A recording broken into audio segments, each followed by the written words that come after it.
Hey everyone, and welcome back to The People vs. OJ American Crime Story by The Verdict's In. I'm your host, Nicole. I'm Gary. And today we are talking about The People vs. OJ American Crime Story, Season 1, Episode 3. I really liked this episode. I think I liked it so far better than the first two episodes. Yeah, you're right. This was the best episode. I enjoyed it. I have a lot of questions about a lot of things, but I'll wait. Okay. And I heard from reviews on the show that it only gets better. They said maybe the first 3 to 4 are a little but other than that, once they start getting deeper into the case, it gets better. So right. I can already see improvement from this episode. Okay. Maybe we're just getting used to the characters. Yeah. And before we get started, I'm going to explain how me and Nicole do this podcast. This podcast is not directly on the case. We're only podcasting giving our opinion of the show. All right. So this episode was mainly focusing on OJ's in jail. Right. And they're trying to figure out what their strategy is going to be for the trial. You know? And I really like seeing both sides of it, how we see the prosecutor side, what their defense is or their strategy, and then we also see OJ's people, their team getting ready. Yeah. Adding Johnny Cochran at the end. I like that. Because, right. If someone that never watched it, you kind of assumed he was always a part of it. But it still is the very beginning. So he's been there since the beginning, pretty much. Yeah, pretty much. But I like also seeing how they start to get famous. They start to get recognized. And I don't know. Do you think this case must have been really, really big?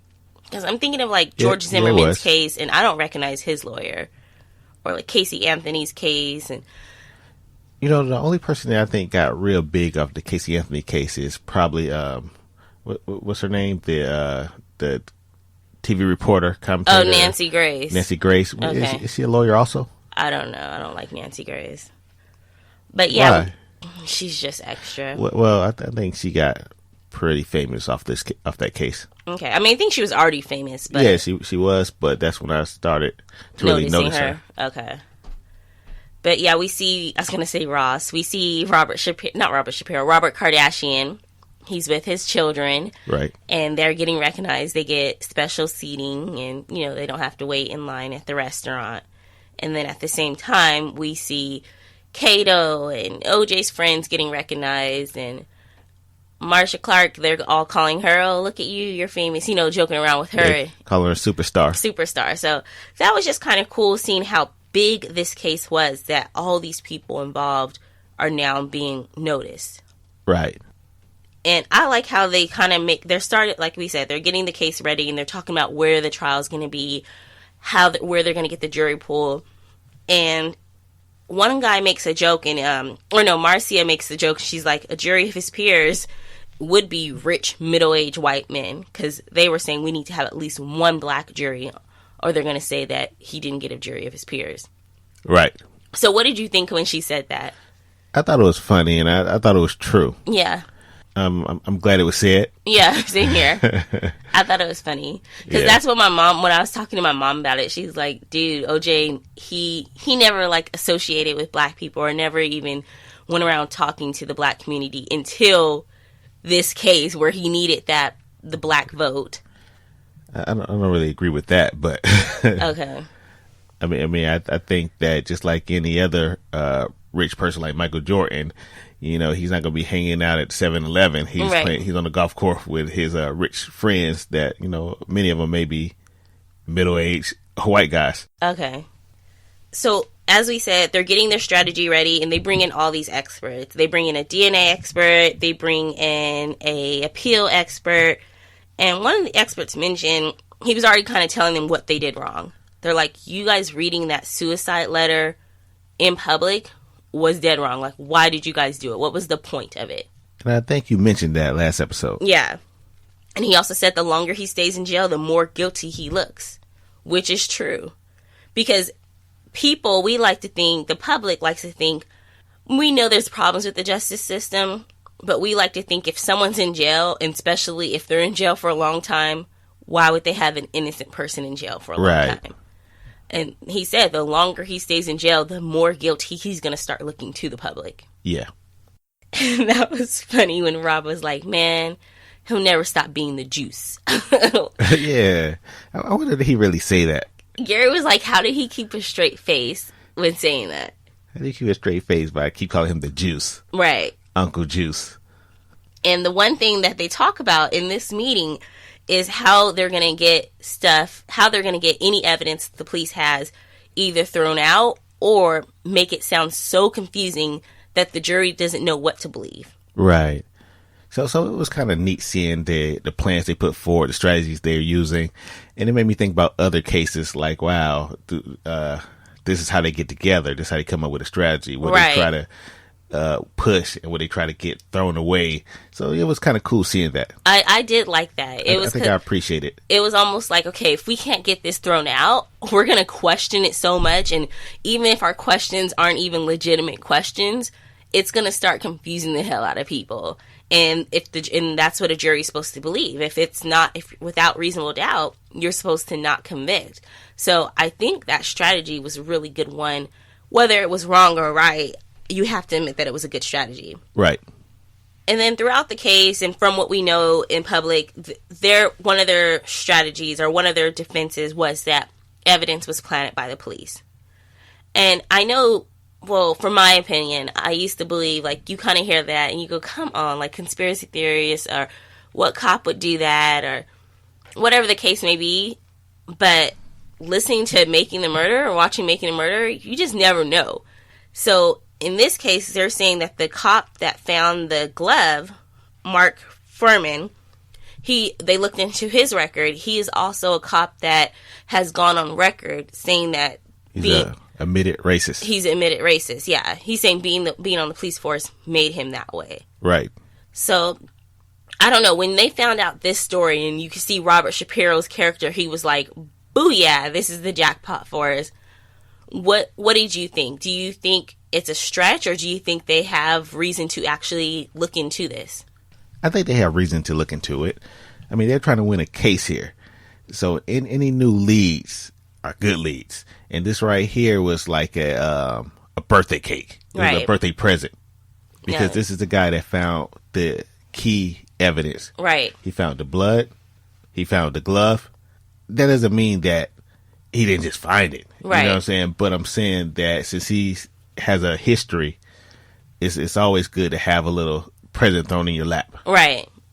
I mean, to me, I know it's a good strategy, but it just seems like that means he would have been planting it. Like, how would he know to plant the evidence the night of the murder? You know? And because that's when they found the glove. They found it that night, right? So would he have a glove on him? Like, well, you have to think about it like this also.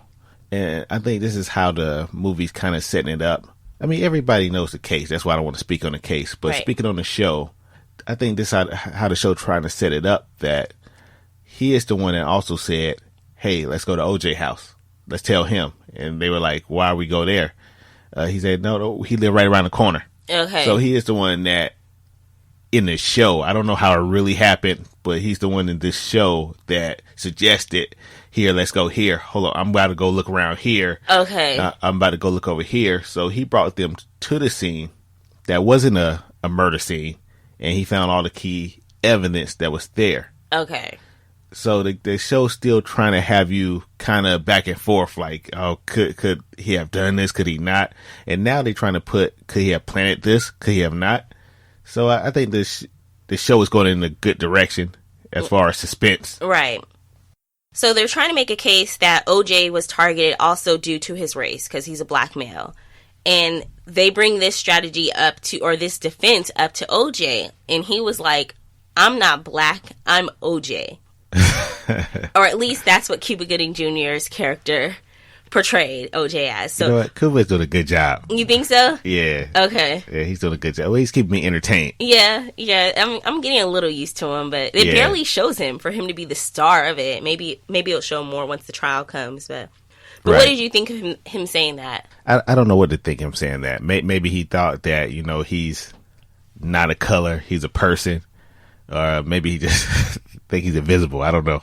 Okay. I took it as that he thought he was just bigger than being portrayed as a particular race. Like, don't portray me as a black male. Don't portray me as this.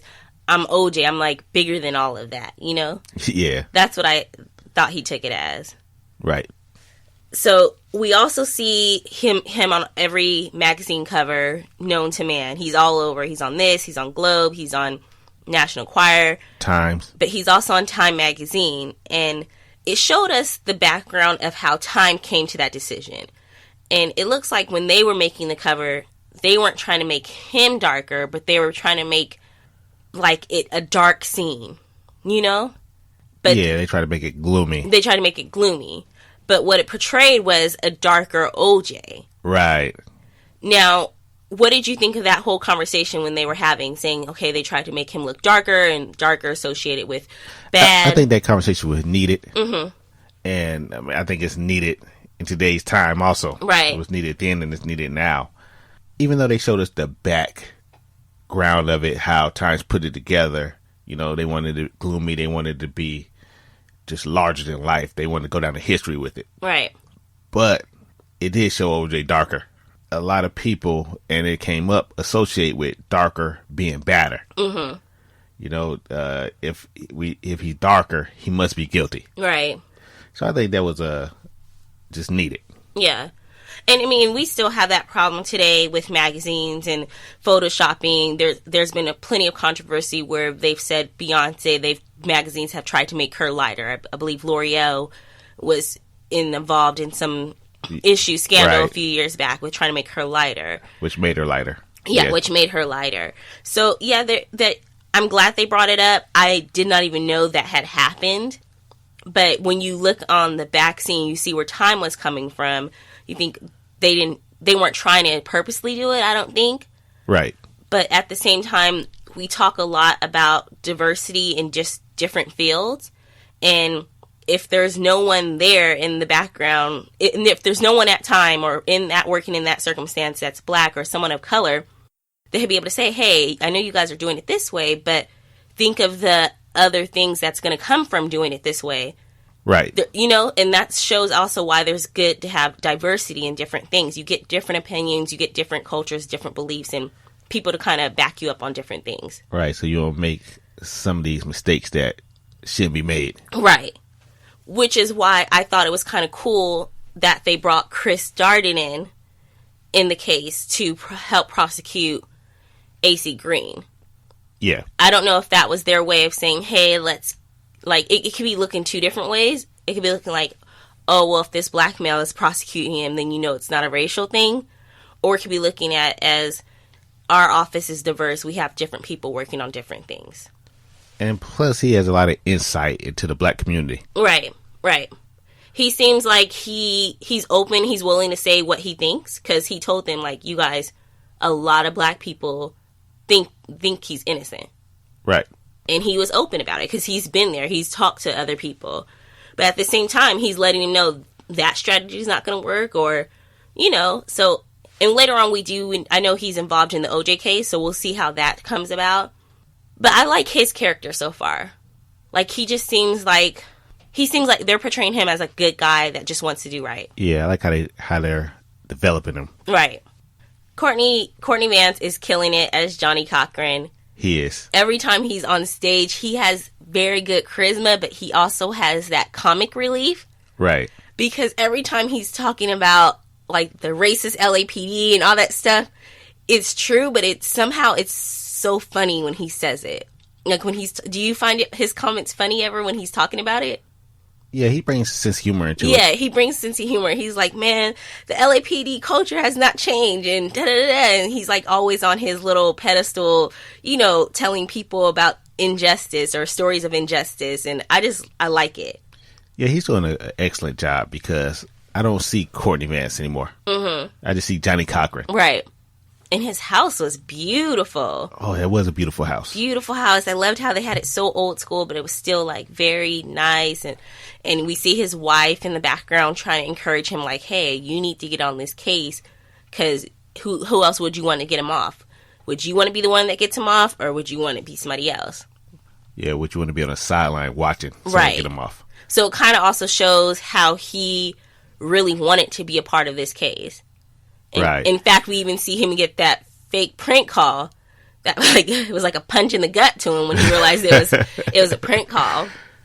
And then going back to that racist cop, or the alleged racist cop, I shall say. Well, you can say racist cop by his own admission. Yeah. Okay. Well, we see Robert Shapiro, he feeds that racist cop story to a reporter, which once again I thought was genius on their part. Rather than being the ones coming out saying, oh, this cop is racist, feed that story to someone else and let them put it out there that the cop was racist. It sounds more credible.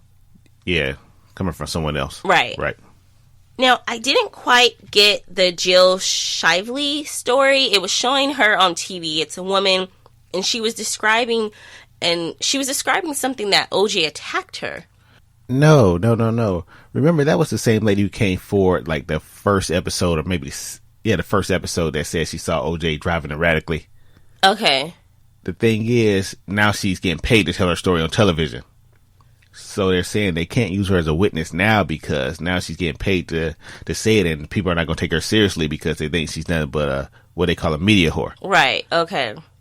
But speaking of attacking, we get a 911 phone call. It's from Nicole Simpson. I believe it happened a few years prior to her death. Right. But she's scared to death of OJ. Right. And it sounds like he ended up beating her that day. Because they say, OJ, later on, Robert Shapiro's talking to him. He's like, dude, we have a 911 phone call of you beating your wife. And OJ's response is, man, that was just a little tussle. Now, I know you shouldn't judge off of another incident, but at the same time, if someone's on, that's kind of what you use, past evidence. Like, okay, let me tell you about their character.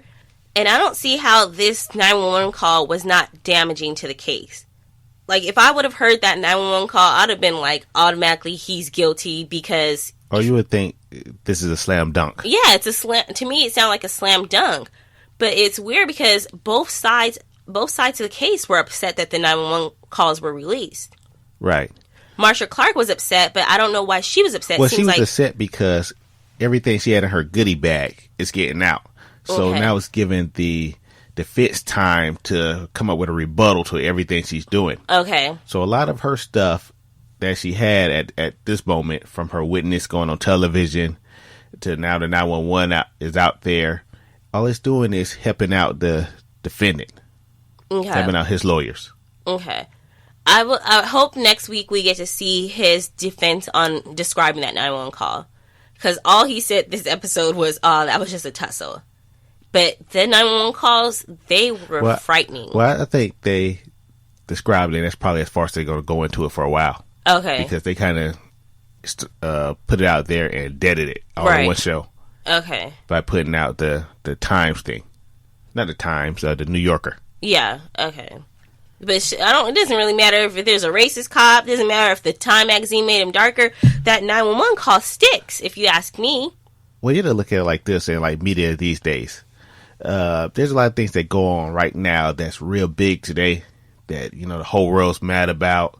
Maybe injustice, or maybe a football player beating his wife, or a racist basketball owner, and then a few weeks later it's kind of dead. Okay. Everybody gets it right there in their face. Right. It's not like we're getting a little bit at a time where we could stay mad at this person forever.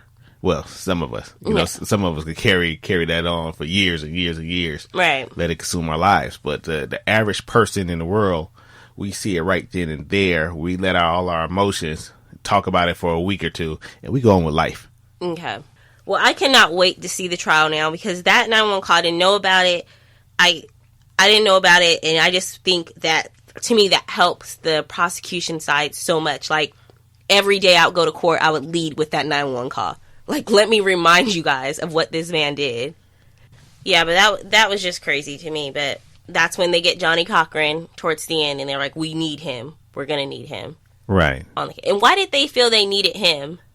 Well, if they was going to make this a racial thing, why not get the person who maybe got Michael Jackson off? Okay. And is already big on racial inequality and stuff like that. Civil rights. Okay. So I guess they got and plus he was like the lead person that every show would call when discussing this case. Right. He was like the mouthpiece of the case anyway. which I'm so glad he kind of, before he even joined the team, whenever he was on interview, he never picked the side yet. You know, he never made it sound like OJ was guilty, but he never made it sound like he was innocent. He just said, you never know. LAPD, you know, he kept saying LAPD does have injustices. There are a lot of things going on, and he kind of kept it open. But Robert Shapiro does tell him, you know what? I will remain lead counsel. And Johnny Crockett's like, I just want to look in his eyes. I mean, I think he's like, I'm happy to be on the team. I just want to look in his eyes. And well, I think he said that because they're both, I guess, alpha males. Right. Alpha lawyers. You know, Johnny's probably used to being the lead on cases. Shapiro is used to being the lead on his cases. Right. So, you know, it's probably rare that, because they were saying in the newspapers that this is an all-star team. Yeah, they kept calling it the dream team. The dream team of lawyers. So he got people together that probably wouldn't normally work together. They're great solo. Which, you know, what they kept saying about Robert Shapiro is that, you know, he was the king of deals. Mm-hmm. But, you know, they said that he got another lawyer off of a drunk driving case or something. It was the longest one in history. Yeah. Somebody get him it was off 11 days. 11 days. It was actually the guy that, one of the people that's working on the case as well. Right. It's cool to see. You know, we're getting to see it from another point of view. And like I said, I think a lot of the stuff on the show is for entertainment. But I'm glad they're showing us how they're coming up with defense. You know, how the prosecutor are coming up with their game plan.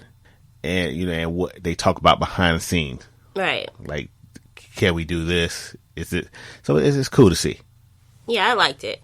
I think so far, like I said, I think this is the best episode they've had so far. So hopefully they're getting stronger. They're finding their way. Some of the characters acting are still a little bit overboard, a little dramatic for me. Robert Shapiro, mainly. I don't think, because I just don't see John Travolta anymore. Really? I don't. He's playing the hell out of his character. Okay. Like the first episode, I saw John overacting. Mm-hmm. This episode, I've no longer thought about him as John. I was like, man, what the hell is wrong with this Shapiro guy? Right. So I think he's doing a great job. I think they did a great job casting. Cuba, I just got to see a little more of him because, like I said, Cuba is always going to be Cuba to me. Mm-hmm. But he's giving us his interpretation.